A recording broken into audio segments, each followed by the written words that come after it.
Ignore the line. I don't know if this is going to work.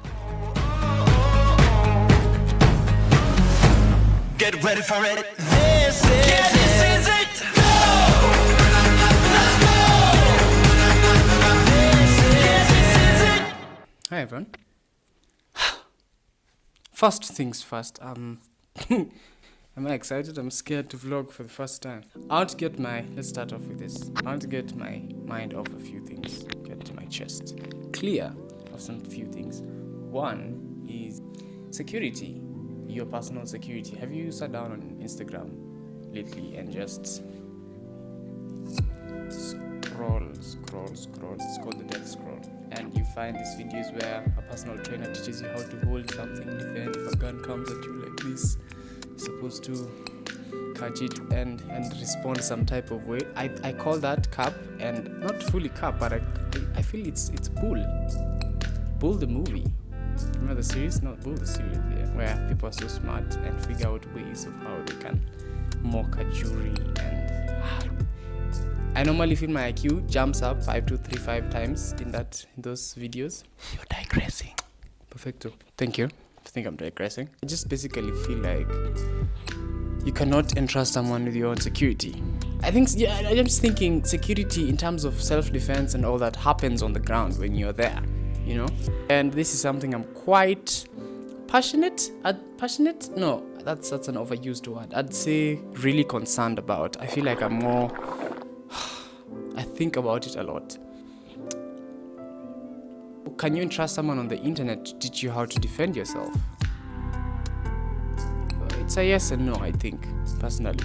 Generally, you just need to be careful, put yourself out of those circumstances. But again, I might be speaking foolishly because you can't control your environment. You don't know when something might pop up, or maybe a terrorist in a plane. You don't know. Is this the time? Or a mass shooting? My God, those things sound so scary in my mind. It's wickedness. I feel like people who do those things are filled with a spirit. I think I'm just saying, be safe out there, you know. When I say stay safe, don't do drugs. Stay safe is legit. It's something that I am actually very concerned about your safety, you know. Because it's a big part of my life that I haven't shared with you guys. I don't think I'm ready yet to share it with you, but I just woke up today feeling like I think it's about time we had that conversation with you.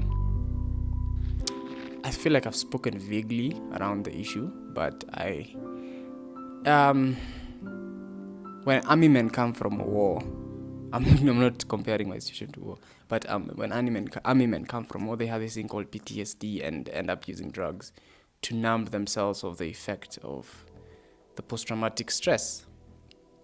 Now, we local men, we people of the inchy of the earth, of the country, go through our own quote-unquote PTSDs.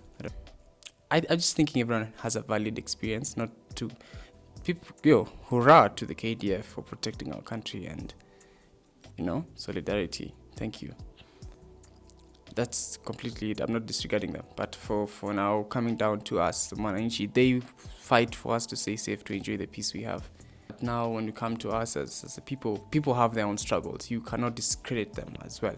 That's why Shared Moments with Justice, you should watch that video. You should check out the channel. It's really amazing. About things I myself, when I'm working on them, I freeze with speech. Back to the point.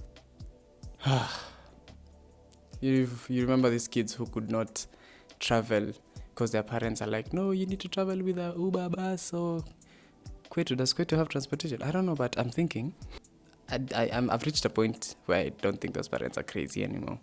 And if I find somebody who's never climbed a matatu, I'm like, Zamani, I was like, Kitambo was like, really?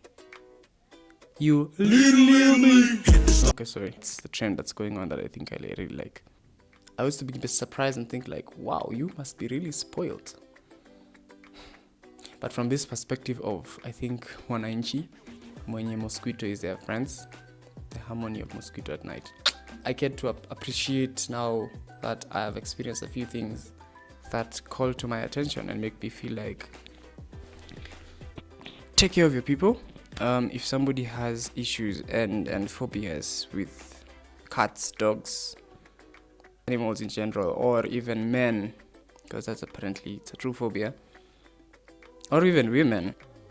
They're not aliens, they're just human beings. Don't treat them as they do not belong to the same experience you experience as a human being. Do not withdraw or limit them to their limitations. I think it's temporary.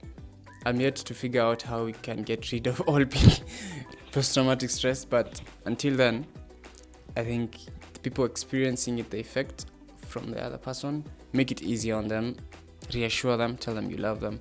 And I don't think telling them it's going to be okay makes sense. Just be there and absorb it, live life with them. I know it's stressful, it's a lot of work. As the people you love that you do all these things for, it's worth it when you love them. That sounded very corny and cringy. Okay, I think this was just a simple sit down. Bye. Subscribe.